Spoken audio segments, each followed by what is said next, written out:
Perfecto. Ahí les voy a compartir la pantalla. A ver, denme 2 segundos.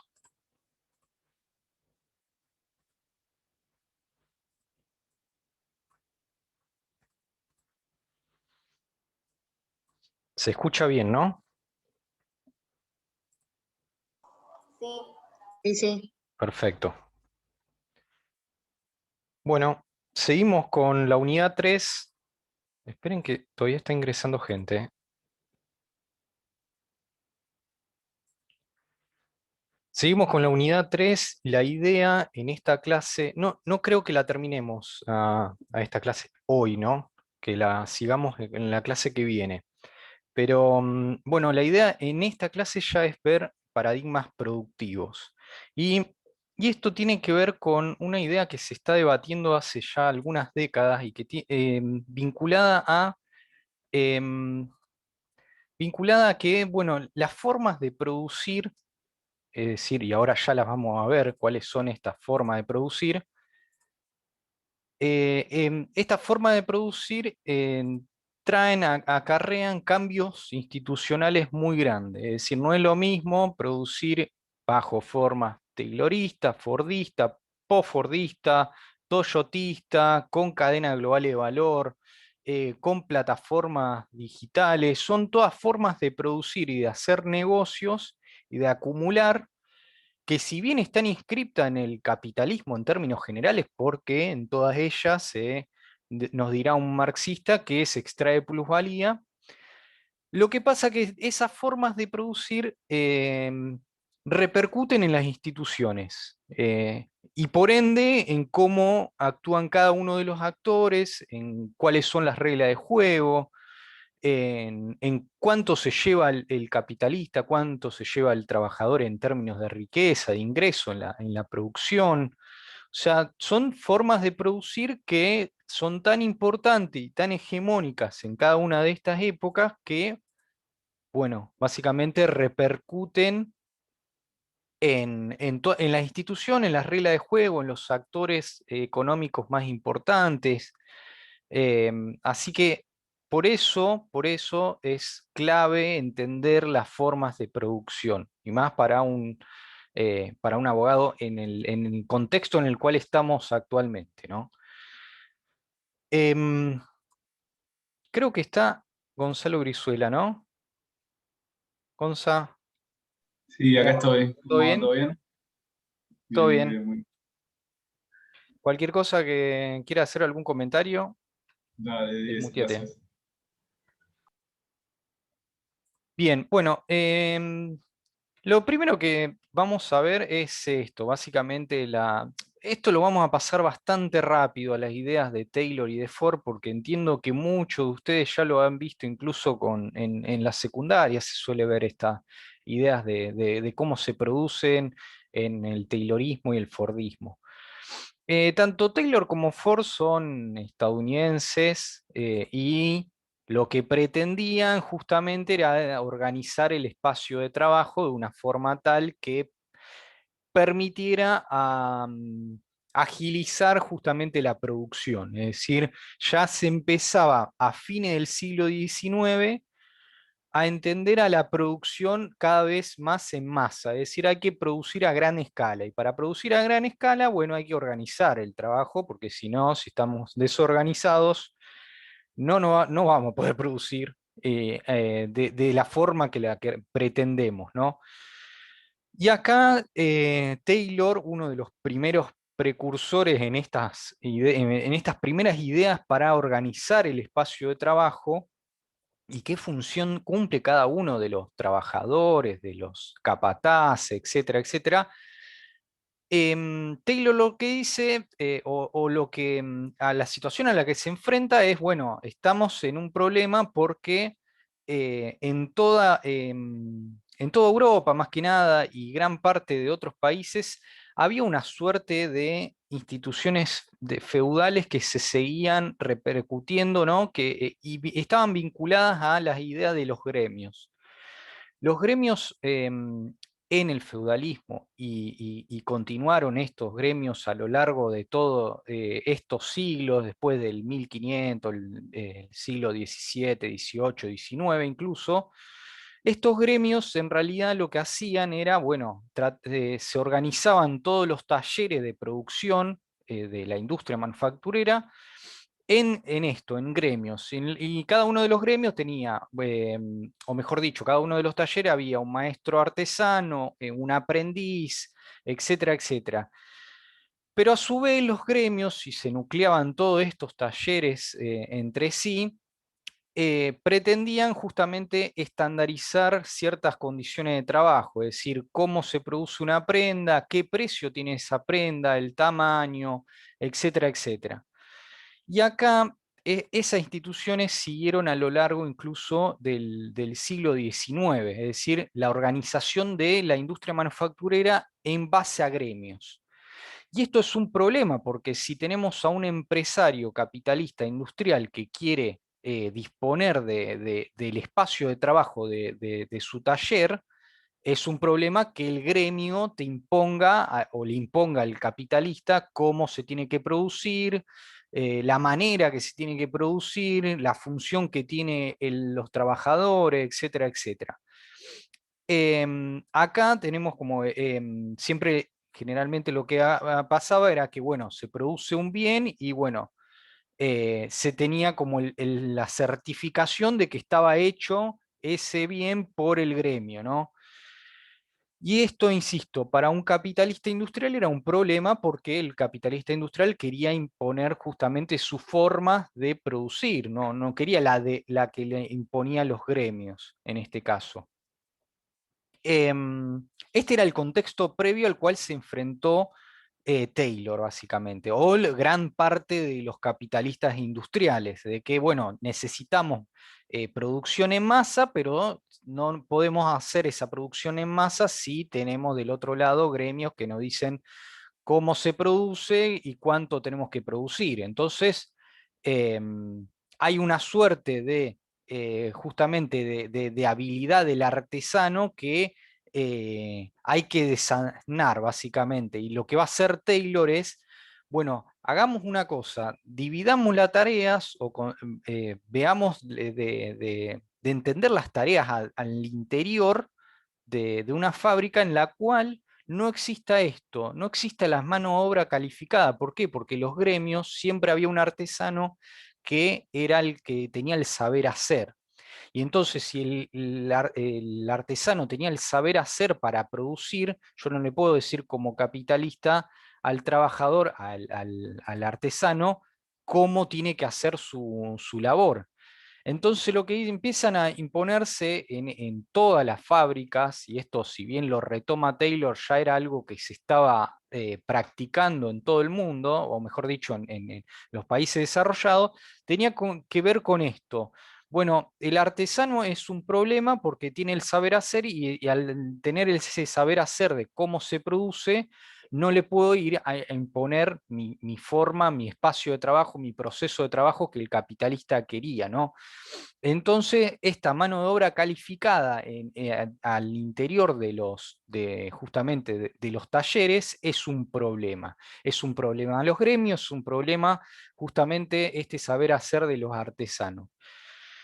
Y justamente lo que hace Taylor es tratar de reorganizar el espacio de trabajo al interior de los talleres para que estos problemas no se resuelvan, básicamente. Que es justamente esto, básicamente. Hay una suerte de saber hacer de justamente de quien tiene el oficio para producir. Hay en esto, en este certificado, justamente lo que nos dice, bueno, este bien está producido por trabajadores que tienen este saber de hacer para producir, ¿no? Y bueno, ese es el gran problema de el poder que tienen los gremios, los sindicatos en esta época, ¿no? Ustedes párenme si tienen alguna duda. Por otro lado, Taylor lo que dice es, bueno, todas las personas pueden producir en jornadas de trabajo un poco más intensas, si reorganizamos un poco más la jornada de trabajo, el espacio de trabajo, y por ende, por un lado tenemos esto, básicamente hay que eh, contratar trabajadores no calificados porque los calificados son los que voy a tener un problema, en el sentido que esos trabajadores calificados me van a decir a mí, capitalista, industrial, cómo tengo que hacerlo, y yo no quiero eso, quiero justamente yo decirle cómo tiene que producir, la velocidad en la que la tiene que hacer, en las tareas, la simpleza de las tareas. Todo eso lo tengo que imponer el capitalista industrial y no el trabajador, no el artesano. Em, y por ende, la idea de Taylor es, bueno, cada uno de los trabajadores que se encuentran en un taller siempre van a producir, van a poder producir más duro. Si yo dispongo del espacio de trabajo eficientemente, lo organizo eficientemente, seguramente van a poder producir más duro, van a poder producir más, van a producir en masa, que es lo que yo quiero, porque cuanto más produzco, más voy a poder acumular, más voy a poder vender. Em, el problema era un poquito de todo. Básicamente, uno de los problemas era también el sistema de remuneraciones, porque muchos de los talleres que había se les pagaba un salario fijo, una jornada, nada, y después de esa jornada no, en esa jornada, mejor dicho, el trabajador no estaba estimulado a producir más. Si yo te pago un salario fijo, el trabajador, por más que sea una jornada, ¿no?, de trabajo, una jornada significa un día, el trabajador no está estimulado a producir cada vez más. Hay un problema también con las remuneraciones que se dan, o el sistema de remuneraciones que se dan adentro del taller, ¿no? Em, y lo que hace Taylor es justamente esto. Son las innovaciones que tiene el Taylorismo, lo que se llama Taylorismo, es, bueno, vamos a organizar científicamente el espacio de trabajo. Este es el concepto clave que inaugura Taylor, básicamente, la organización científica del trabajo. Dice que tiene que haber una cabecilla siempre en todos los talleres que conciba el espacio de trabajo, las divisiones de trabajo en el interior del taller. Y por ende hay una suerte de división técnica y social del trabajo, es decir, se tiene que estipular la tarea simple que va a hacer cada uno de los trabajadores al interior del taller, de la fábrica. Es decir, hay una división dentro de la concepción es quién, justamente es cómo se va a organizar el espacio de trabajo, cómo se va qué tareas van a realizar cada uno de los trabajadores, cuántos trabajadores voy a necesitar para producir tanta cantidad de mercancías. Es decir, todas esas preguntas la va a tener que responder quien organice el proceso de trabajo. ¿Quién la va a organizar? El capitalista con, bueno, justamente los especialistas. Pero a su vez los trabajadores van a hacer una suerte de tareas muy, muy simples para que justamente no existan tiempos muertos. Es decir, si existe una división del trabajo tal en la cual el trabajador solamente realiza un movimiento muy simple, y ya el propio trabajador lo tiene incorporado a ese movimiento, y cuanto más experiencia tiene, y cuanto más tiempo de trabajo ha realizado, o cuanta más antigüedad tiene en el taller, esa tarea simple se va haciendo cada vez más rápido y se va haciendo cada vez más automática. Entonces eso permite una suerte de eliminación de tiempos muertos, que a su vez está controlada por el cronómetro. Es decir, siempre va a haber una figura de un capataz que mide los tiempos de trabajo. Y esto me permite calcular la productividad individual de cada uno de los trabajadores, lo cual también es una nueva innovación en el espacio de trabajo, es decir, medir el tiempo de la tarea simple que está realizando cada uno de los trabajadores, porque ese cronómetro me va a medir la productividad o voy a intentar medir la productividad justamente de los trabajadores. Entonces, por un lado tenemos esto, una división entre la concepción y la realización, es decir, yo capitalista concibo cada una de las tareas que se realizan en el taller, cómo organizo el espacio de trabajo, qué tareas realizan cada uno de los trabajadores y justamente la realización de esas tareas la van a ejecutar los trabajadores, ¿no? Y van a ser siempre tareas muy simples porque quiero destruir, eliminar esa mano de obra calificada que a mí me trae problemas, básicamente, en el taller, ¿no? Que me trae problemas porque justamente el artesano siempre me iba a cuestionar en su saber hacer las tareas que se tenían que realizar adentro del taller. Entonces, para destruir la mano de obra calificada, tengo que desmenuzar cada una de las tareas que realiza un artesano en su jornada, y para que esa tarea que realiza el artesano la realicen muchos trabajadores, pero que realicen solamente una tarea o dos tareas, o dos o tres movimientos, y que eso me permite eliminar tiempos muertos a través de la simplificación de las tareas, ¿no? De que realiza cada uno de los trabajadores. Por otro lado, la Organización Científica del Trabajo siempre va a decir que existe the one best way, es decir, la única y mejor manera de hacer. Siempre se va a probar disposiciones del espacio de trabajo y se van a cambiar para ver cuál es la mejor disposición en el espacio de trabajo, si es lineal, si, no sé, si tiene que pasar la mercancía o la transformación de esa mercancía por otro departamento, etcétera, etcétera. O sea, se tiene que disponer el trabajo, el espacio de trabajo de la mejor forma posible. Y a través de esto también, de la incorporación de un capataz, de un supervisor, en la cual está detrás de los trabajadores, insistiéndole en la intensividad del trabajo, ¿no? Y en midiendo incluso los tiempos a través del cronómetro. Y ahí está la figura del supervisor con el cronómetro, midiendo la productividad de los trabajadores. En el sistema de remuneración, la innovación en la cual se incorpora es justamente la remuneración según el rendimiento. Cuanto más produce el trabajador, más se lo remunera. Es una suerte de remuneración por productividad, ¿no? Y si ya tengo el cronómetro, justamente midiendo cuál es la productividad de cada uno de los trabajadores, me permite o le permite al capitalista industrial justamente medir el rendimiento, la productividad de los trabajadores, ¿no? Párenme. Esta filmina la habíamos hecho con un compañero de cátedra, tiene memes por todos lados, así que después se la voy a pasar para que la lean con más detenimiento. Em, bueno, ya estamos justamente a fines del siglo XIX con Taylor, principio del XX.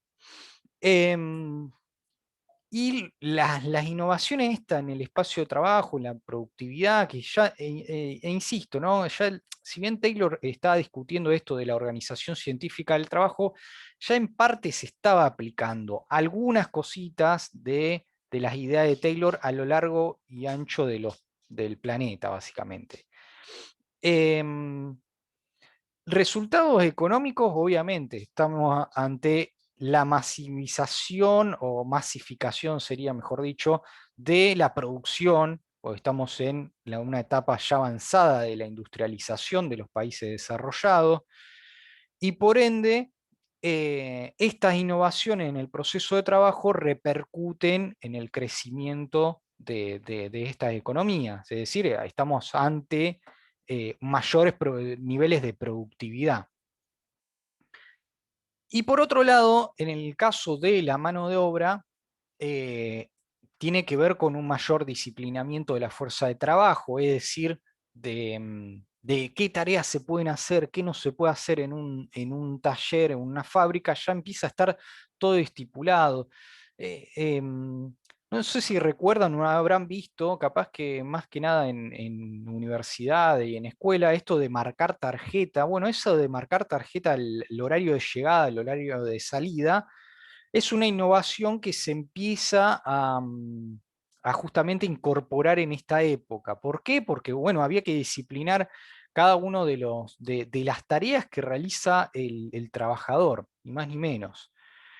Em, y por otro lado, tiene consecuencias, todo, básicamente, tanto el Taylorismo como el Fordismo, en la mano de obra, consecuencia muy severa en términos de fatiga, de agotamiento, porque son jornadas de trabajo muy intensivas, de agotamiento psíquico, porque imaginemos que un trabajador tenga que hacer justamente una misma tarea, qué sé yo, mover un brazo de un lado para otro, y eso ya es, y hacerlo 8 horas en un día, o 10 horas, o 12 horas, imagínense cómo queda el cuerpo y la mente de un trabajador, ¿no?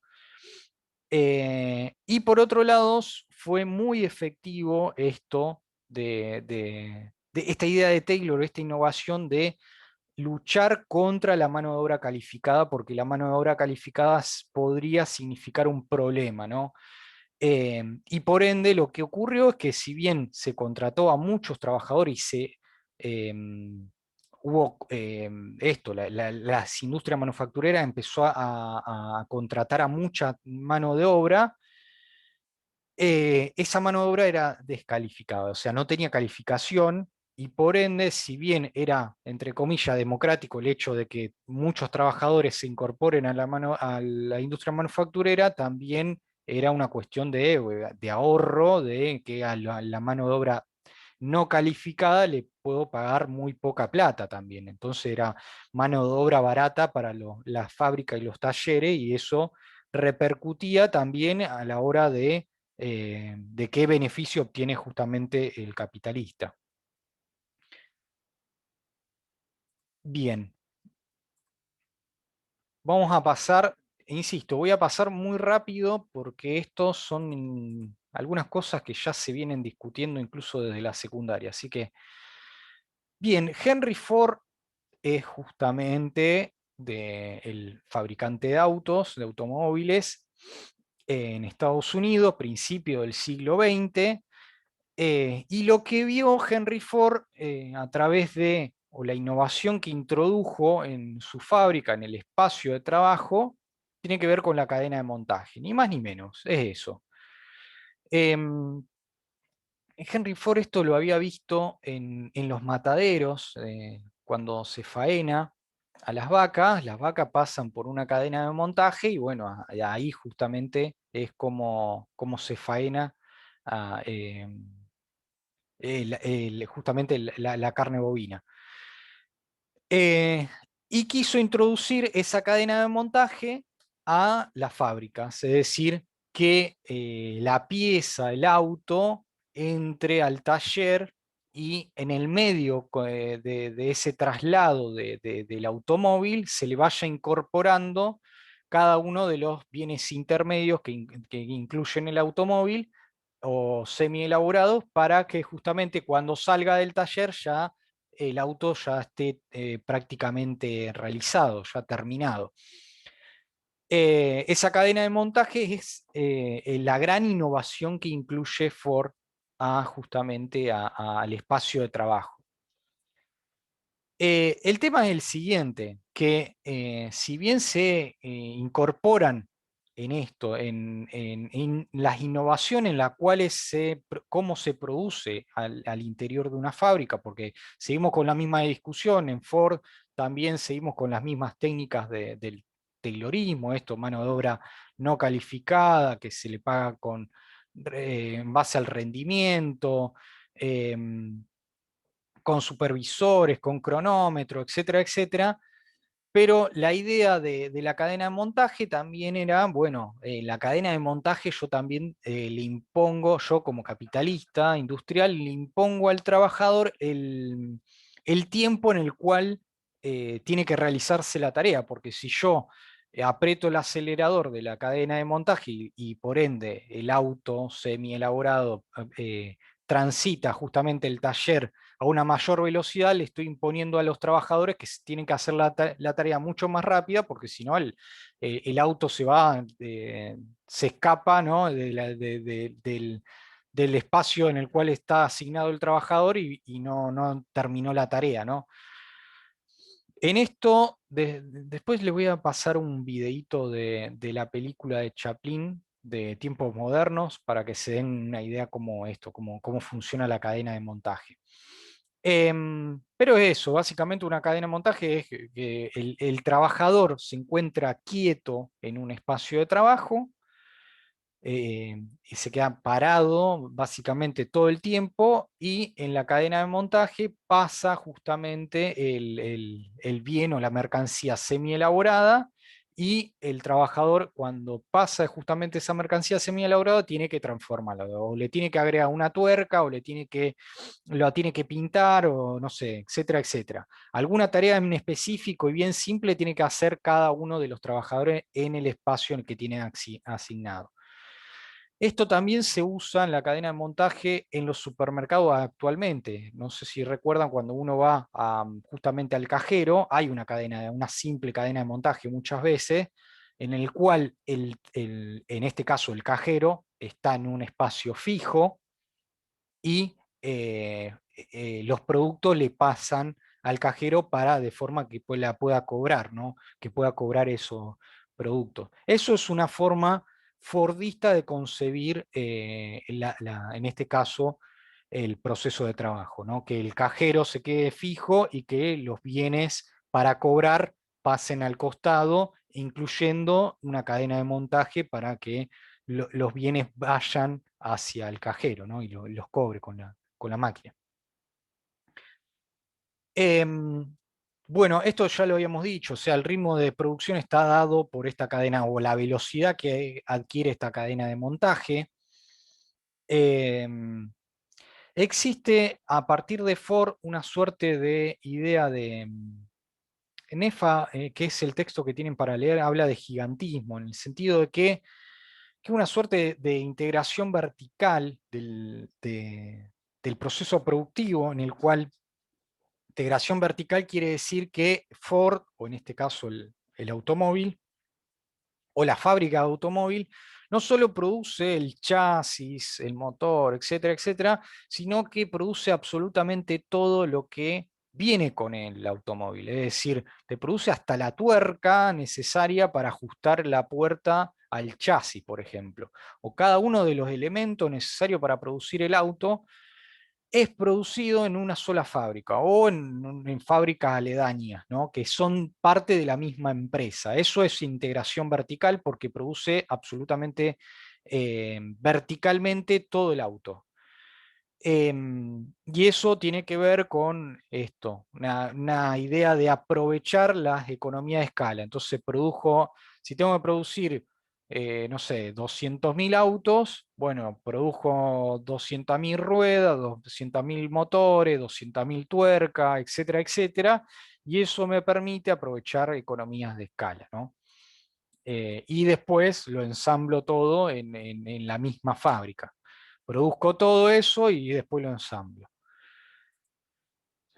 Es decir, que una misma fábrica, una misma empresa en este sentido, produce absolutamente todos los componentes del bien que estoy produciendo. Es decir, si tengo que producir un celular, en esta época obviamente que no existía, una misma fábrica tendría que producir absolutamente todos los bienes que integran el celular.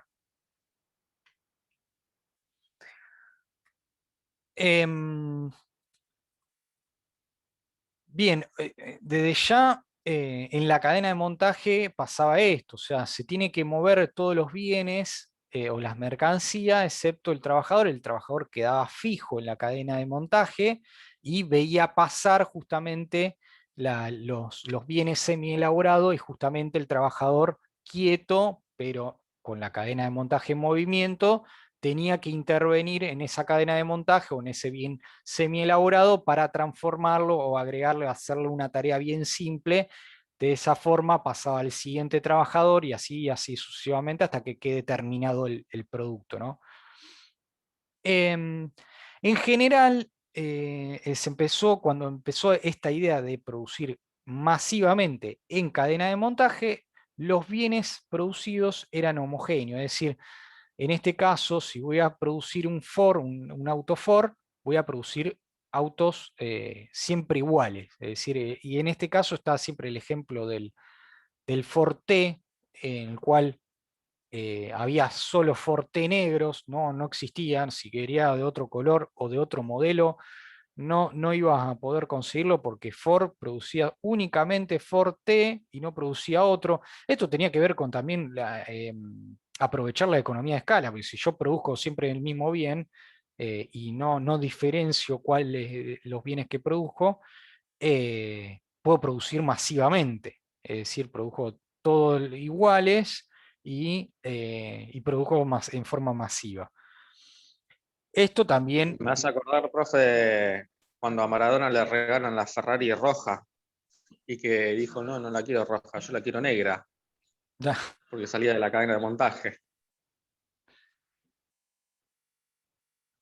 Fue un gran problema después en las décadas siguientes, década del 30, década del 40, se tuvo que, porque no era la única empresa automovilística y de producción de automóviles, y otras empresas empezaron a innovar con eso, con tratar de diferenciar un poco, cada X años producir otro tipo de modelo, y Ford estaba anclado con el Forte, tuvieron problemones enormes porque justamente para producir un auto que no sea Forte tuvieron que parar la fábrica y reacomodar todo el proceso de trabajo y diseñar otro auto por varios años. Entonces, eso son grandes pérdidas también.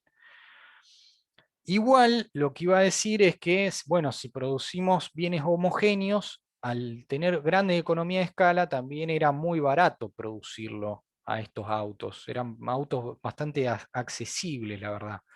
Y por ende, si eran accesibles, lo podían comprar básicamente todo el mundo. Y acá entramos en esto, en esta idea de que si a principios del siglo XX el automóvil era justamente un bien de lujo que no tenía todo el mundo, Ford innovó en eso, en que, bueno, estamos produciendo una suerte de bien de lujo para todo el mundo. Estamos haciendo accesible a todo el mundo un automóvil. Y por otro lado, y esto también es importante, hay una suerte de enfoque de la oferta, en el sentido que tenemos esta idea de que producimos masivamente, y es una suerte de enfoque de la oferta porque nos interesa producir constantemente, es decir, no nos interesa si hay demanda o no, lo cual es un problema, porque si no hay demanda yo no lo puedo vender. Y en este sentido, lo que se diseñó el proceso productivo y la forma fordista de producción era producir en base a stock, es decir, producimos masivamente, estoqueamos automóviles, los tenemos parados, no sé si pasaron por Alvear, cerca de la planta de General Motors, que se ve desde la autopista. Ahí se ve justamente el estacionamiento justamente de todos los autos en Chevrolet. Bueno, eso es producir masivamente, es decir, tener en stock un montón de automóviles y por ende no me interesa la demanda. Produjo bajo stock con la idea de que en algún momento voy a vender ese stock. E insisto, esto es un problema porque puede ocurrir de que básicamente nunca lo venda ese bien. Esto fue lo que ocurrió claramente con la crisis del 30, es decir, muchos de las terminales de producción de automóviles producían de esta forma, producían automóviles, y después cuando vino la crisis de los años 30, nadie le compró justamente esa producción. Entonces se empezó a discutir una idea que ahora vamos a presentar a continuación. ¿Y qué es esta? Hay memes por todos lados. ¿Qué es esta? La de lo que se denominó como pacto social fordista. Y acá empezamos a introducir ciertas incorporaciones o innovaciones en términos de institucionales, es decir, cómo estas formas de producir me repercuten a cuáles son las instituciones, cuáles son las relaciones salariales, es decir, cómo le tengo que pagar a mi trabajador, cuánto le tengo que pagar, qué nivel de vida le tengo que garantizar. Bueno, si produzco de esta forma, en base a la oferta, voy a tener este problema de que muchas veces no voy a poder realizar o no voy a poder vender justamente lo que produjo, lo cual es un problema. Y ahí se tiene que, todas estas nuevas innovaciones que se van introduciendo, se van a tener que ir solucionando de alguna forma. ¿Cuáles fueron estas soluciones? Bueno, en primer lugar, lo que se entiende como pacto social fordista era, bueno, yo incorporo mano de obra no calificada, que tienen una jornada de trabajo muy de mucho agotamiento, pero le voy a pagar bien. Es decir, le voy a pagar muy bien. Va a ser una mano de obra no calificada, pero muy bien paga. Lo que introdujo Ford era esto, que no lo hacía ninguna otra planta de los $5 per day, que es $5 por día, que era la jornada, que $5 en esa época era muchísimo, estaban pagando la mitad las demás fábricas, y por ende todo el mundo quería trabajar en Ford, prácticamente. O sea, era mano de obra muy agotada en términos físicos, porque tenía que hacer siempre la misma tarea, pero era muy bien paga. Y aparte, al ser muy bien paga, introducía algo que era también una innovación. Yo estoy produciendo en masa, como capitalista estoy produciendo en masa, estoy produciendo en base a oferta, es decir, con estoqueo, pero si yo le pago muy bien a los trabajadores, y así ocurre con toda la industria manufacturera, es decir, si todos los trabajadores ganan bien, básicamente esos mismos trabajadores me van a comprar los productos que yo estoy produciendo. Es decir, y en ese sentido estoy democratizando el acceso al auto, en este caso, que era un bien de lujo hasta ese momento. Es decir, estoy produciendo un auto medianamente barato, le estoy pagando bastante bien a mis trabajadores, y por ende ese problema que yo tengo de que estoy estoqueando bienes constantemente, o en este caso automóviles constantemente, si mis propios trabajadores me compran el auto que yo produzco, entonces tengo demanda asegurada, es decir, tengo una demanda asegurada de los propios trabajadores. En ese sentido, estoy viendo al salario no como un costo, sino como una demanda. ¿Se entiende? Como un factor de demanda efectiva, como en términos keynesianos, es decir, el salario pasa a ser eh, un, eh, una herramienta para controlar justamente la demanda, o en este caso que no existan crisis tan grandes de demanda, ¿no? Em, y por ende le voy a pagar bien. Esto significaba que les pago $5 por día, que hay una suerte de indexación de los salarios, hay primas por antigüedad, aguinaldo, todas estas incorporaciones que vemos como instituciones en las relaciones salariales de posguerra, bueno, se empezaron a incorporar justamente con el Fordismo, Hay una suerte también de paternalismo por parte del trabajador, perdón, por parte del capitalista, en el cual las plantas, muchas veces al interior de las plantas, eran grandes espacios, enormes, gigantes. Al interior de las plantas había, no sé, había escuela, había hospitales, había campo de deporte para los empleados. Em, Era muy común en esa época que el capitalista le brinde justamente ciertos bienestar a los trabajadores. ¿Y cuál era el bienestar? Bueno, te pago bien, tenés la salud, educación que te la garantiza el propio capitalista, es decir, o mejor dicho, a los hijos de los trabajadores, ¿no? En el caso de la escuela. Espacio de recreación, en ese sentido había una suerte de estado de bienestar para los trabajadores, es decir, el capitalista industrial le garantizaba una suerte de estado de bienestar, tenía inestabilidad laboral, es decir, no es que había una rotación de trabajadores muy grande en las plantas, sino que la persona que se incorporaba tenía asegurada su puesto de trabajo hasta que se jubile. Ni más ni menos, que hoy es una idea hasta que una persona entre en un trabajo y se jubile en el mismo trabajo en el cual trabajó toda su vida, o en el mismo puesto, hoy en día es una locura prácticamente, pero bueno, en esa época era una suerte de No, ¿puedo hacer garantizar un la... comentario? Sí, sí. Perdona, un comentario con respecto a esto. Justo vi que Ángel Penini hizo un comentario acá en el chat, que Ah, no creo lo que había visto. viene en relación a esto. Él dice, años atrás, por la crisis, el General Motors echaban a trabajadores y en parte de indemnización les daban un auto a elección. Me parece que es interesante para pensarlo, digamos, en contraste con lo que estás diciendo, cómo en la actualidad el trabajo vuelve a ser de nuevo un factor de ajuste normal ante una crisis.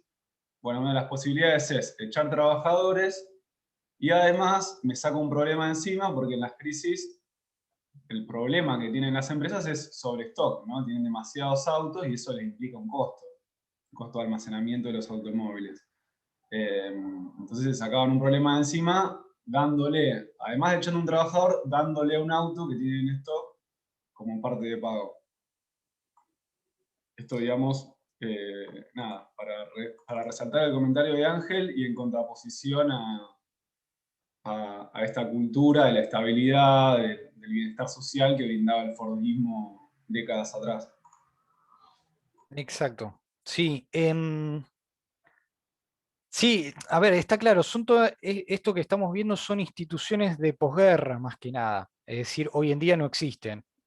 Así que o se perdieron o se están perdiendo en muchos de los países.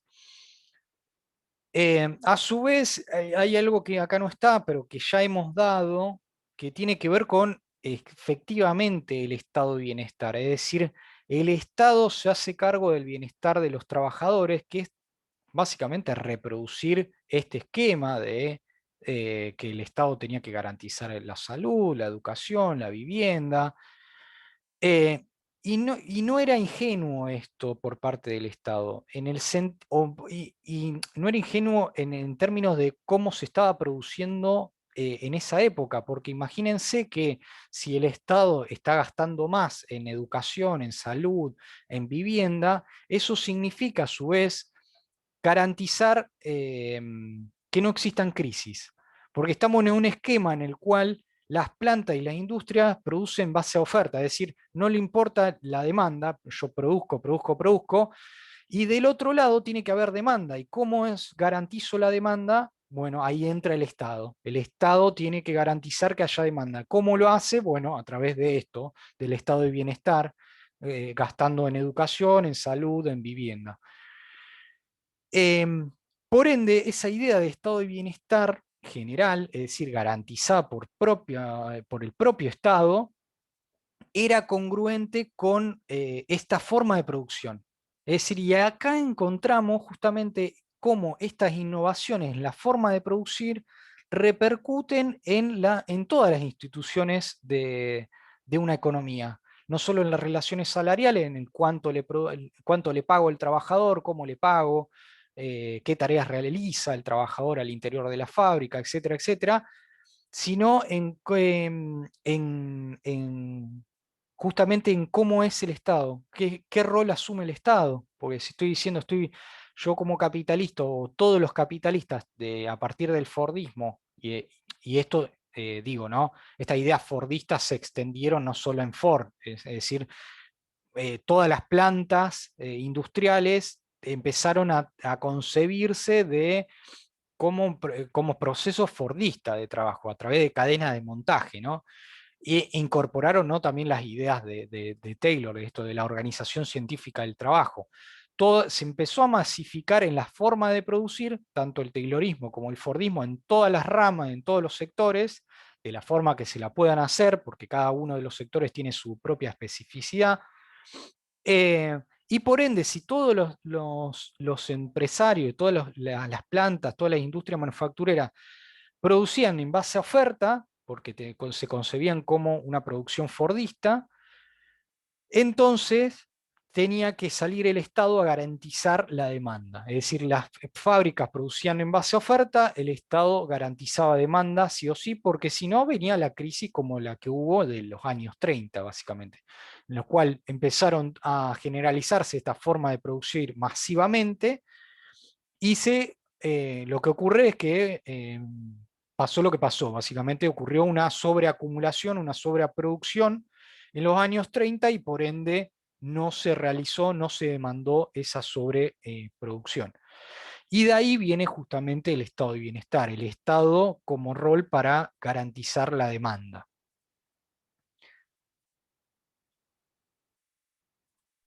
Ayer, profe, yo justo me sumé a una charla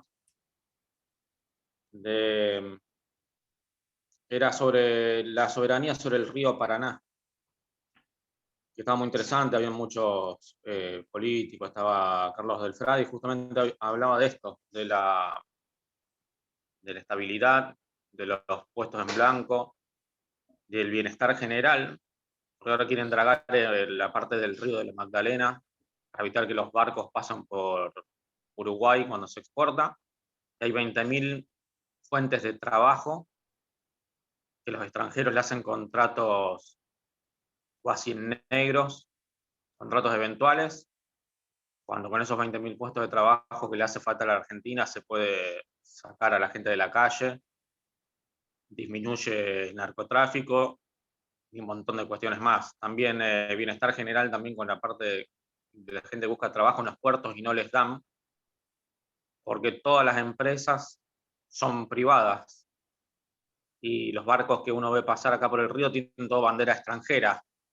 Entonces perdimos la soberanía y los trabajos bien remunerados que son los del puerto, todos los que trabajan a bordo, los de capitán de buque, los prácticos de buque. Después tenés los que son camareros, los que son de mantenimiento, son contratados todos por empresas extranjeras. Y trabajo argentino arriba de los barcos que pasan. Yo vivo acá en Tucumán y San Martín y vivo pasar, no sé, 50 barcos por día. Y todos con bandera extranjera. Ninguno. Entonces le hice la pregunta, y yo ya tenía una certeza que en Argentina no había barcos. En Argentina tenemos 17 astilleros y no tenemos un solo barco que saque la soja del país, por ejemplo. Habiendo 17 astilleros que se dedican a otra cosa, a la comercialización de yates privados, de barcos más pequeños. Y justamente hablaban esto del bienestar del trabajador, de la cantidad de empleos en negro, y que nosotros no tenemos acceso directamente a los trabajos de río, que se nos oculta el río cuando lo tenemos pegado a Rosario. Una cuestión súper interesante.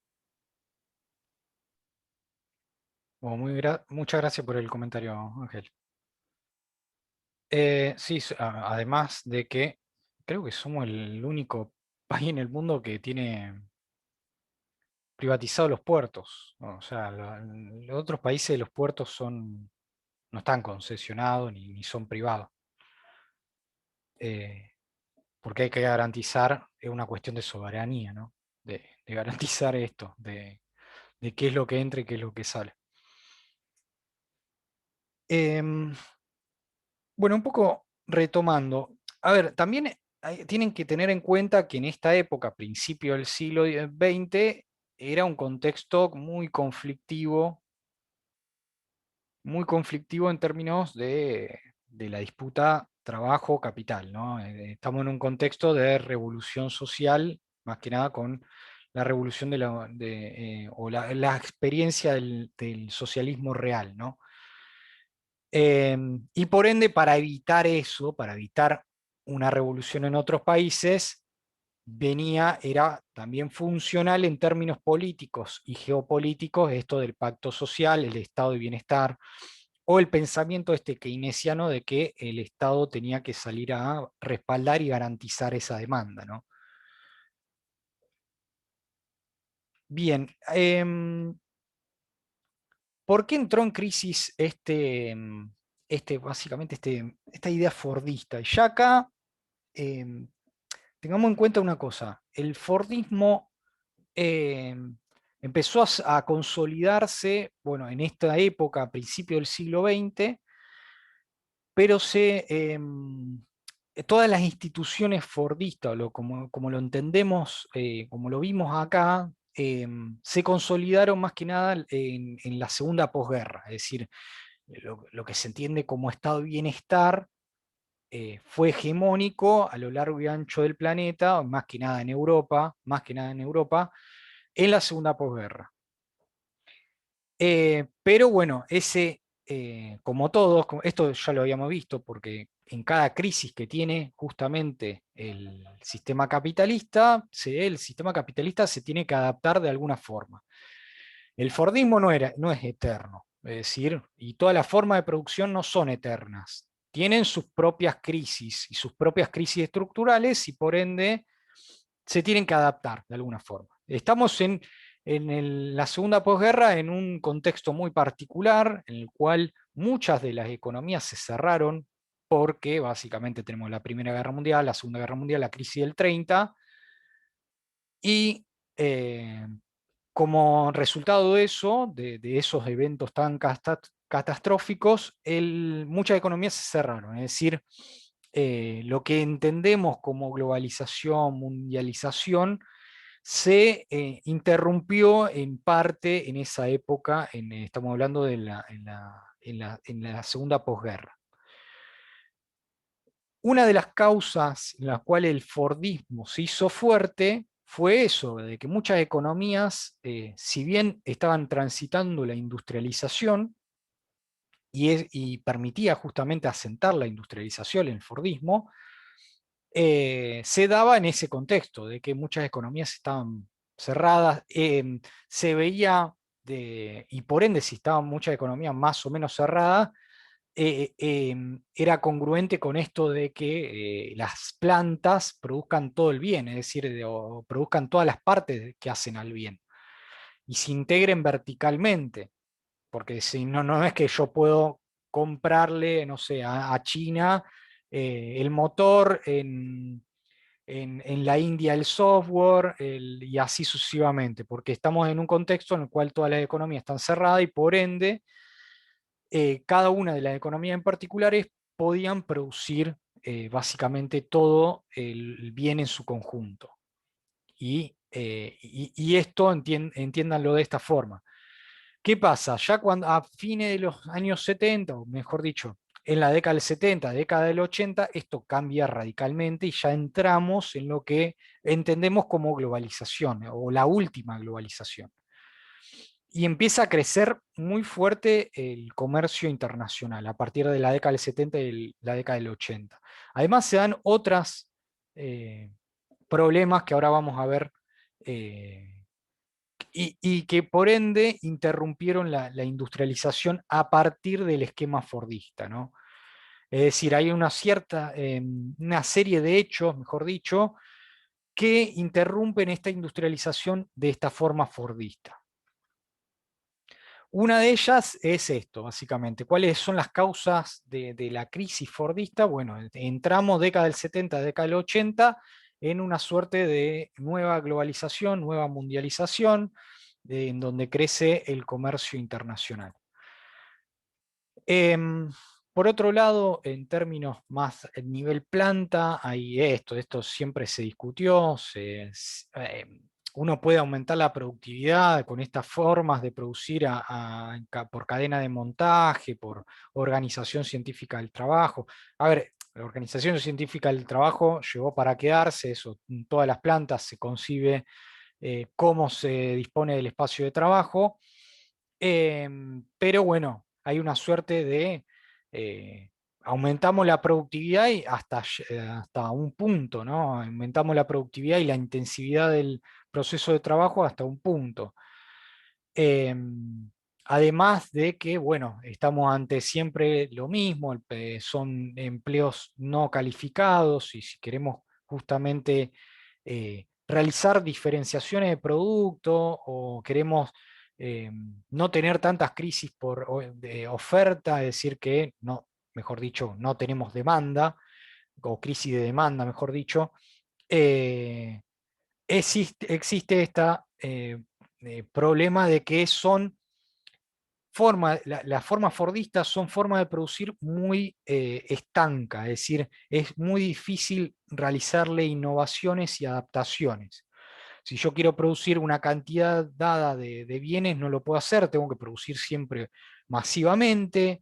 Si quiero realizar ciertas innovaciones en el producto, se me hace difícil también, porque tengo que cambiar el espacio de trabajo, es decir, si, no sé, si le quiero agregar un tablero al auto que no es de caucho, sino que de plástico, o los asientos que si eran de caucho, de cuero, perdón, hacerlo de otros materiales, y así sucesivamente, si le quiero empezar a innovar, en las partes del auto es un problema porque tengo que adaptar todo el espacio de trabajo en una planta, y hacerlo es carísimo, y esas adaptaciones al interior del proceso de trabajo son carísimas. Entonces eh, son esquemas de producción muy, muy estanco y de muy difícil adaptación. Que, bueno, y viene a redundar en esto, en cuáles son en cuáles son los grandes problemas que tuvo el Fordismo, y que empezamos a discutir en esto, en una etapa en la cual ya década del 70, 80, en la cual para el Fordismo, para el esquema fordista de producción, se empiezan a dar ciertos problemas estructurales muy fuertes, y como dijimos, si en el sistema capitalista existen problemas estructurales o crisis estructurales, el sistema capitalista y la forma de producción se tienen que adaptar para resolver esas crisis, básicamente, que fue lo que empezó a ocurrir a partir de la década del 70 y 80. Por ende, estamos en década del 70 y 80, estamos en un contexto de globalización, de lo que se denomina como la última globalización.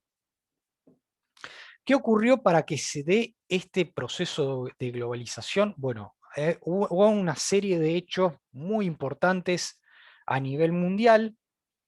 En primer lugar se da la gran devaluación del dólar, es decir, ya se sale del esquema de Bretton Woods.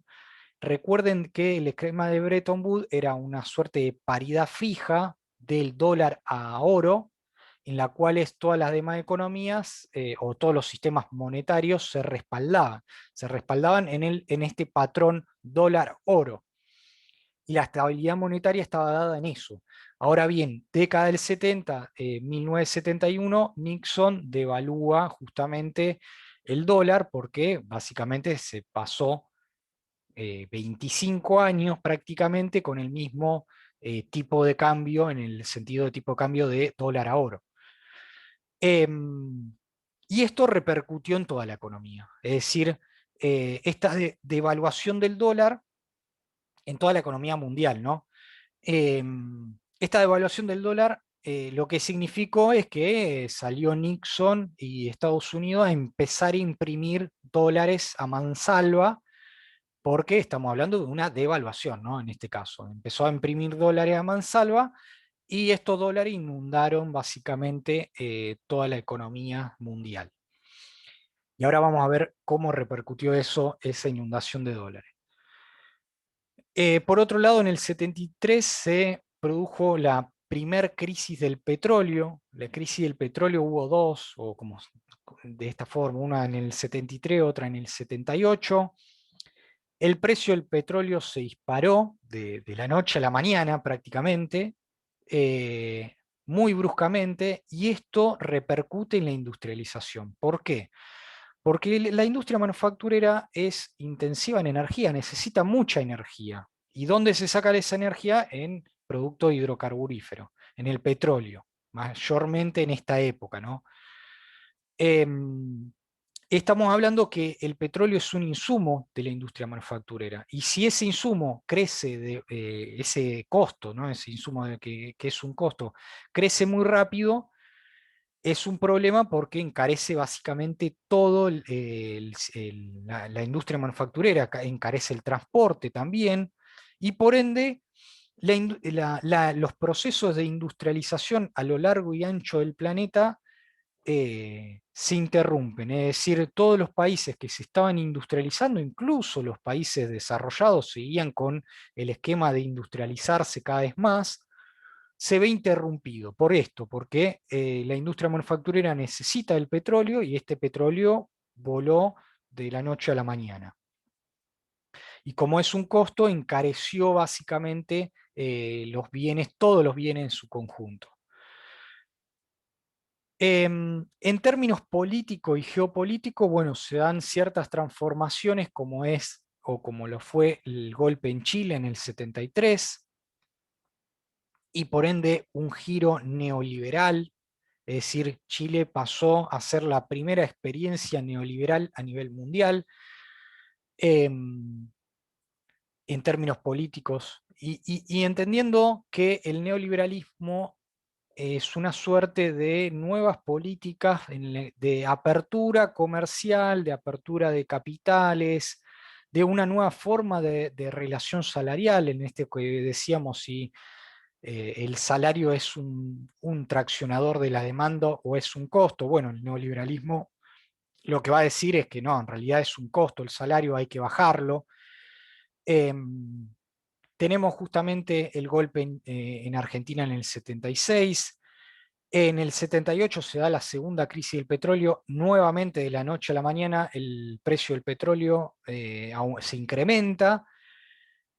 China pasa a ser capitalista.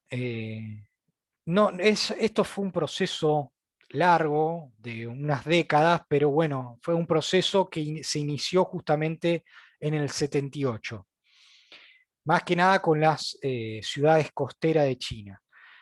Eh, lo cual, de nuevo, tiene que ver con esta apertura, ¿no? Que hoy en día el peso que tiene China en la producción mundial capitalista es enorme y es importante en este proceso de globalización, ¿no?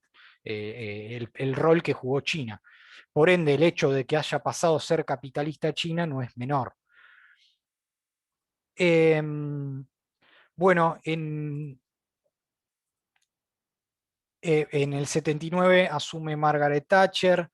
En Estados Unidos se da lo que se denomina el Plan Volcker, que se elevan las tasas de intereses también muchísimo, y esto, cuando hablamos de tasa de interés de referencia, que Volcker era el presidente de la Fed, de la Reserva Federal, que es el Banco Central de Estados Unidos, elevó la tasa de interés de referencia y por ende elevó la tasa de interés de todos los préstamos.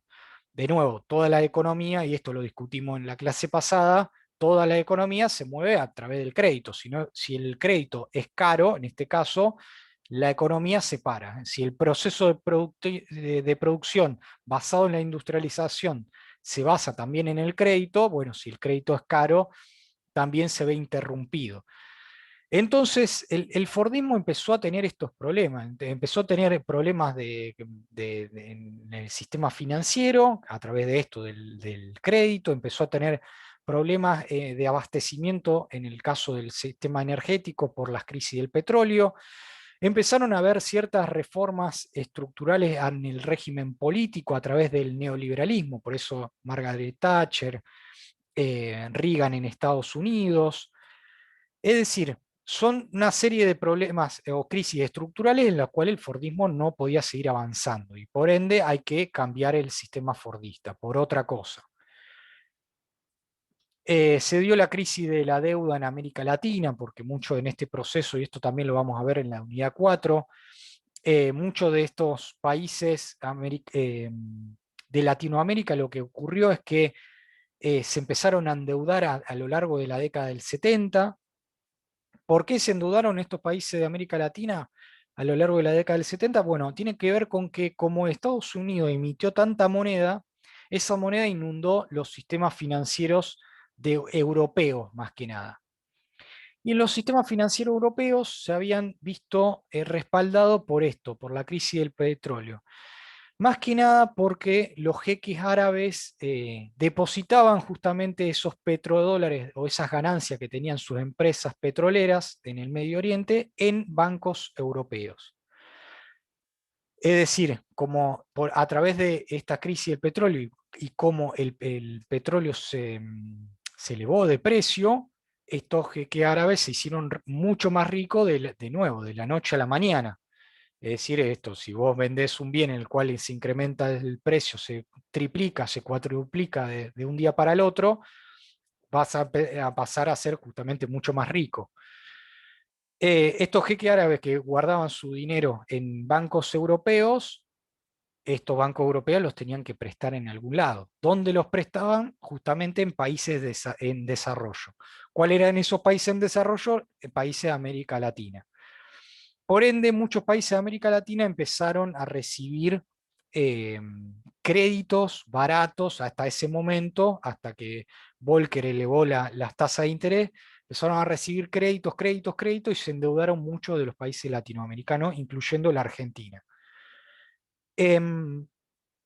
Y esto también tiene que ver con una suerte de liberalización de la cuenta de capital, es decir, no solo se estaba liberalizando y estaba creciendo el mercado mundial, sino también estaba creciendo las transacciones financieras que realizaba el mundo. A través de esto, básicamente, hay mucha oferta de dólares a nivel mundial y esa demanda se colocó en deuda, básicamente. O mejor dicho, lo que se demandó fueron deuda a través de préstamos que recibió América Latina.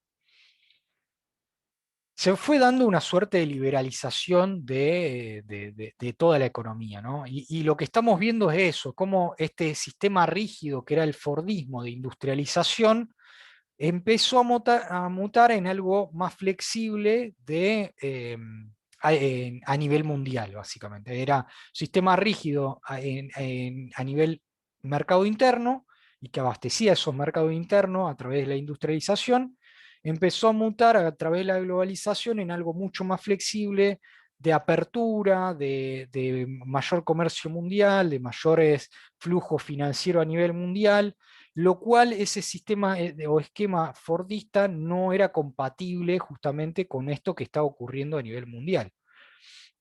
A su vez, por ejemplo, en el 85 se da la perestroika, que es una suerte de liberalización de la economía del socialismo real de la Unión Soviética, y esto trajo crisis muy importante justamente en la Unión Soviética. En el 89 se da el consenso de lo que se denomina como consenso de Washington, y esto tiene que ver con las políticas neoliberales de apertura, de comercio, justamente si anteriormente teníamos una suerte de estado de bienestar, bueno, con el consenso de Washington vamos a ir para atrás, es decir, hay que desasnar ese estado de bienestar y desmantelarlo. Y de nuevo, si el Fordismo se concebía y era compatible con el estado de bienestar, ya con el consenso Washington, ese estado de bienestar entra en crisis. Y más que nada con esto, con esta competencia que tenía el capitalismo y que permitía subsistir este estado de bienestar con la Unión Soviética, con el socialismo real, bueno, si la Unión Soviética empieza a estar en crisis y se empieza a dar justamente la caída del muro de Berlín, justamente la propia caída de la Unión Soviética, bueno, ya este capitalismo no tiene más competencia y por ende el estado de bienestar no es necesario. Es decir, ya sabemos que no va a haber una revolución social que se pase a un régimen socialista, ¿no? Y bueno, después tenemos las grandes crisis financieras a lo largo de la década del 90 y la década de los 2000 o el nuevo milenio. La del tequila en México en el 95, la crisis financiera asiática en el 97, la rusa en el 98, la de Brasil del real justamente en el 99, la .com o .com en los 2000, y bueno, y tenemos la de la hipoteca, la última en el 2008. O sea, tenemos un trayecto que va la economía, una tendencia de la economía mundial en las últimas décadas, en las décadas del 70 hasta la actualidad, hacia justamente la mayor apertura, a mayor liberalización, a desarmar y desarmar justamente el estado de bienestar, y por ende a detener justamente la industrialización en los países que justamente llevaban a cabo este modelo económico en base a la industrialización, se empieza a ver detenido. Y ahora vamos a ver y el porqué de eso tiene que ver con estos fenómenos, básicamente, con todos estos fenómenos. Con la mayor liberalización, con que no existe más el estado de bienestar que teníamos antes, con que hay crisis constantemente de la deuda, o crisis financieras en forma constantes, en que es un capitalismo mucho más inestable, y en ese sentido el Fordismo, lo que al ser tan rígido también era un capitalismo entre comillas más estable, con pleno empleo, con que el Estado garantizaba la demanda, etcétera, etcétera. Y a partir de la década del 70 y la década del 80 esto ya cambia radicalmente, un capitalismo mucho más inestable, mucho más liberalizado, que ya no pasa tanto por la industrialización, sino pasa por otros mecanismos, la acumulación. Por ende, el Fordismo a lo largo de estas décadas empieza a estar en grandes problemas, ¿no? Que un poco esto, los grandes cambios que tiene el Fordismo con respecto a la última globalización, en términos institucionales, ¿no? Por ejemplo, en la relación laboral. En el Fordismo tenemos cada vez más sindicalización. Si bien, acá hago un paréntesis, si bien habíamos hablado que Taylor estaba en contra de los gremios y los sindicatos, lo que terminó ocurriendo es que para garantizar este estado de bienestar, los trabajadores se sindicalizaron. Así que lo que ocurrió fue en la segunda posguerra es que la mano de obra se organizó, lo cual no es bueno para el capitalista industrial en ningún esquema, pero bueno. Pero a su vez, esta sindicalización fue permitida porque también garantizaba este salario alto, que a su vez ese salario alto significaba también una demanda garantizada de esta producción en masa que realizaba el Fordismo. Entonces, bueno, era compatible en cierta forma la sindicalización con el esquema fordista, y que fue lo que terminó ocurriendo, más que nada en los países desarrollados, ¿no? En la segunda posguerra. Pero ¿qué pasa? En la última globalización hay una tendencia totalmente contraria a esta relación salarial de la sindicalización, es decir, tenemos mayor flexibilización de la relación salarial. Y por ende, los sindicatos no forman parte de la vida de la organización del trabajo. Como decía Ángel, o como decía Gonzalo, si te despiden, bueno, necesitamos eso, que las plantas en este contexto de globalización rotar justamente a los trabajadores de una forma más flexible, es decir, que sea fácil despedir a un trabajador. Bueno, eso es flexibilización laboral, que te puedo contratar sin ninguna restricción, es decir, no tenés tiempo de prueba, o mejor dicho, tenés tiempo de prueba, todo lo contrario, tenés tiempo de prueba, y si no me servís te despido, y no tenés garantizado justamente la estabilidad laboral, cosa que en el Fordismo sí ocurría, y por ende estamos en un esquema flexible del trabajo. Si anteriormente con el Fordismo teníamos estado de bienestar, en la última globalización lo que prima más que nada es el neoliberalismo. Es decir, y entendiendo el neoliberalismo como el desmantelamiento del estado de bienestar. Es decir, si había ciertos derechos laborales, si había ciertos derechos sociales, bueno, a partir del neoliberalismo se va a concebir justamente al Estado con otro rol. Ese rol es incluso opuesto al del estado de bienestar. Si justamente en el Fordismo quien impulsaba y traccionaba la acumulación y el crecimiento de todas las economías era justamente el sector industrial, durante la última globalización esto cambia al sistema financiero. Y por ende es el sistema financiero el que va a permitir que existan ciclos de acumulación muy elevados o ciclos de crisis como el que estamos viviendo actualmente o como el que se vivió con la crisis de la hipoteca y así sucesivamente para atrás, que vimos que hay crisis financiera cada tanto, ¿no? Bueno, el ritmo de crecimiento lo va a marcar el sistema financiero en la última globalización, es decir, desde la década del 70-80 hacia adelante. Quien va a marcar cómo se crece, cuánto se crece, va a ser el sector financiero. En cambio, en el Fordismo, quien marcaba o traccionaba el crecimiento era el sector industrial, ¿no? Muy distinto a lo que era actualmente. Sí, en el Fordismo tenemos una suerte de proteccionismo, es decir, y esto tiene que ver con la Primera Guerra Mundial, la crisis del 30, la Segunda Guerra Mundial, muchas de las economías se cerraron y por ende había una suerte de proteccionismo, había una suerte de proteccionismo también porque había que cuidar a la industria naciente, y si es naciente, hay que cuidarla de la competencia extranjera, de la competencia foránea, para que se desarrolle. En todo caso, cuando se desarrolla, ahí sí puede competir con la competencia foránea. Bueno, en el Fordismo tenemos una suerte de mayor proteccionismo, es decir, hay que cuidar nuestra industria, no puede ingresar cualquier bien importado. En cambio, en la última globalización, como es globalización, tenemos todo lo contrario, una apertura total y restricta de todos los bienes de flujo financiero, de flujos comerciales, etc. Si en el Fordismo tenemos una suerte de producción organizada multinacionalmente, esto significa que las filiales multinacionales venían a producir, por ejemplo, en Argentina y producían, se integraban verticalmente, es decir, en Argentina te producían todo el auto, o todos los bienes o los componentes que incorpora el auto, ¿no? El conjunto de los bienes que incorpora el auto. Esto se denomina como producción multinacional, es decir, que Ford, en este caso, por ejemplo, una empresa multinacional, produce en Argentina, te produce desde la tuerca hasta el chasis en la misma planta. Siempre estamos hablando de años de posguerra, ¿no?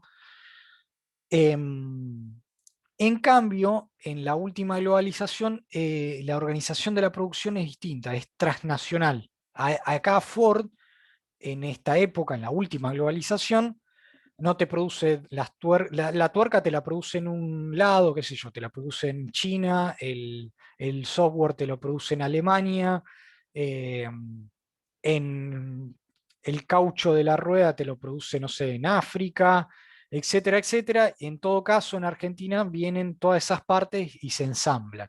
Eso es una producción transnacional, es decir, que hay una producción de muchos lugares distintos del planeta y que en un lugar se ensambla todos esos bienes y se elabora el bien final, ¿no? En el Fordismo teníamos esto, teníamos el Bretton Woods, es decir, una organización, un orden mundial basado en la hegemonía de Estados Unidos, más que nada en Occidente. En la última globalización hay una suerte de multilateralismo, es decir, estos organismos como que empezaron a tomar, si bien ya existían desde antes muchos de estos, empezaron a tomar mucha más relevancia durante la última globalización. El FMI, el Banco Mundial, la Organización Mundial del Comercio. Bueno, la Organización Mundial del Comercio existe desde la década del 90. El CIADI, que existe, bueno, si mal no recuerdo, desde la posguerra, el CIADI. Y a través de estos organismos se concibe, si bien Estados Unidos tiene un peso muy grande en estos organismos, se concibe de una forma más multilateral en la cual todos los demás países tienen cierto peso, ¿no? Y por otro lado, si en el Fordismo teníamos ciclos de stop and go, producto de los cuellos de botellas que se tengan en el proceso industrial, es decir, si había un faltante no sé, de acero, bueno, se daba una suerte de stop and go, es decir, se paraba el proceso productivo hasta que se produzca lo necesario o el insumo necesario para producir justamente un auto. Y eso estaba dado por el grado de industrialización que tenían las economías. Si estaban más industrializadas, por ende, tenían menos ciclos de stop and go que otras economías que estaban menos industrializadas. Es decir, estos cuellos de botella en términos productivos de voy a producir en masa, pero para producir en masa necesito insumos en masa. Bueno, si no tengo ciertos insumos, se dan ciertos ciclos de stop and go, es decir, se para la producción hasta que se puede solucionar esos problemas productivos y después se inicia de nuevo esa producción en masa. En cambio, es decir, los ciclos de industrialización se daban en eso, en esos términos. Se industrializaba hasta que, bueno, había ciertos cuellos de botella, y si existían esos cuellos de botella, se entraba en una suerte de crisis, de recesión, que no duraba mucho tiempo generalmente, y después de esa crisis de producción se iniciaba de nuevo el ciclo al auge, ¿no? En la última globalización lo que se tiene es que los ciclos económicos, como anteriormente había dicho, estaban dados justamente por estos ciclos financieros. Es decir, si hay crédito barato en una época y se construye, por ejemplo, a través de los créditos hipotecarios, se construye mucho, lo que ocurrió en Europa y en Estados Unidos, se construye a través de crédito barato mucho, y se vende eso, luego esa construcción a ciertas personas que no pueden pagar esos créditos. Ahí se tiene un problema de justamente una crisis financiera. Muchas veces estas crisis financieras están dadas por burbujas especulativas, es decir, se especula, qué sé yo, no sé. La última burbuja que se está dando tiene que ver con los Bitcoin. No sé si ya escucharon que los Bitcoin están aumentando de valor en los últimos meses un montón. Bueno, eso es una burbuja financiera. En algún momento eso va a estallar y todos los que entraron en esa burbuja van a quedar expuestos, básicamente. Cuando ocurre eso de que un commodity, un bien financiero aumenta de precio muy rápido y muchas personas van atrás de ese commodity o de ese activo financiero, bueno, ocurre esto, que el precio se eleva rapidísimamente, pero hay que tener ojo porque estamos ante una burbuja financiera. En cualquier momento toda la economía se pone o se respalda en base a esa burbuja y se expone básicamente todo el sistema financiero, ¿no? ¿Qué fue lo que ocurrió con la crisis de la hipoteca? Es decir, todos los bancos empezaron a otorgar crédito hipotecario a gente que no podía solventar esos créditos hipotecarios y por ende se rompió esa burbuja. En algún momento se tenían que romper. Y como es una crisis financiera, repercuten a lo largo y ancho de toda la economía, de todos los sectores, porque todos los sectores necesitan del crédito, ¿no? Esto ya lo habíamos hablado en clases pasadas. Entonces, por ende, los ciclos económicos están dados por esto. Básicamente, cada 2 por 3 hay una burbuja financiera durante la última globalización, y cuando se rompe esa burbuja financiera, la economía va al tacho. Esto ocurre incluso en países periféricos a través de la deuda, es decir, estas burbujas financieras se dan con grandes procesos de endeudamiento, como el ocurrido en Argentina, que se endeudó, se endeudó, se endeudó, se endeudó, hasta un momento que obviamente pasó lo mismo que pasó en la crisis de la hipoteca. Quien se endeuda después no lo puede pagar y entra en una crisis financiera y en un ciclo a la baja. Hasta acá, ¿hay alguna duda? Estamos hablando, son todos instituciones que dan por tierra al Fordismo, ¿no? Son procesos que dan por tierra al Fordismo y por ende se empieza a emerger algo nuevo, ¿no? Empieza a emerger otras formas de producción. Em, ¿Qué pasó? Bueno, hay algunas instituciones o formas de producción también novedosas, en el sentido de que, bueno, estamos ante un Fordismo que produce solo bienes homogéneos o tiene prioridad en producir ciertos bienes de una forma establecida, estandarizada.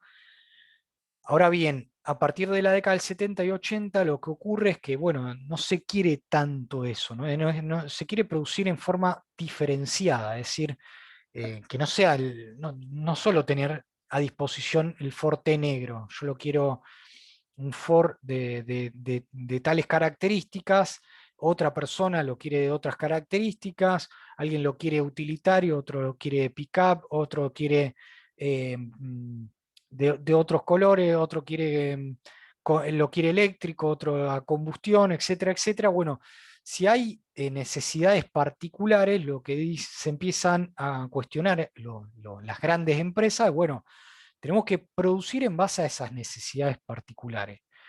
Es decir, los consumidores son cada vez más sofisticados y más diferenciados. A partir de esto, ¿no? De década del 70, 80 del siglo XX, hay que producir en forma diferenciada. Entonces, esta producción en escala y masivamente se tiene que terminar. Y por ende, este modelo fordista, este esquema de producción fordista, no puede seguir adelante. Si anteriormente teníamos esto, básicamente, una suerte de producción en base a stock, lo que se empieza a dar a lo largo de la década del 70 y la década del 80 es una suerte de producción que se denomina toyotista, y esta es la innovación que incorpora el Toyota. Toyota es una producción, es una empresa japonesa. El toyotismo empieza a incorporar una nueva forma de producción. ¿Cuál es la nueva forma de producción? Bueno, tiene que ver con el just in time, que es el justo a tiempo en castellano, de producir bajo demanda. Es decir, en base a la demanda que exista. Si en un periodo las concesionarias que tengo yo de Toyota me dicen que los clientes están demandando cada vez más, no sé, el Toyota, la pickup Toyota, bueno, yo como empresa productora voy a producir más pickup. Esto es producir bajo demanda, es decir, yo no voy a estoquear, no quiero estoquear pickup y ver si las vendo o no. Quiero producir si hay demanda, si no hay demanda no la produzco, así directamente. Lo cual es un esquema totalmente distinto al Fordismo. Estoy diciendo que voy a producir bajo si hay demanda o no. Y esto es la innovación que introdujo justamente la industria japonesa a lo largo de la década del 70, es decir, de producir bajo demanda, de no producir el stock, porque si produjo en stock, puede haber una crisis de demanda. Si no tengo demanda, esos bienes que produje no me valen de nada prácticamente, y no gano nada. Bueno, esto tiene que ver con estas nuevas formas de producción toyotista. Y a su vez, si anteriormente en el Fordismo teníamos una suerte de mano de obra no calificada, con el toyotismo se empieza a dar estas nuevas formas de organizar el espacio de trabajo, en el cual el trabajador empieza a ser más polivalente. Polivalente quiere decir que realiza cada vez más tarea, porque el trabajador tiene que diferenciar esa producción. Muchas veces es mano de obra calificada la del el trabajador polivalente, y por ende para diferenciar ese bien se tiene que justamente realizar tareas más complejas. ¿Y cómo se realizan tareas más complejas? A través de de mano de obra calificada y por ende polivalente. Es decir, ya el trabajador no realiza una tarea en específico, o sea, qué sé yo, esto que decía anteriormente, mover el brazo para ajustar una tuerca.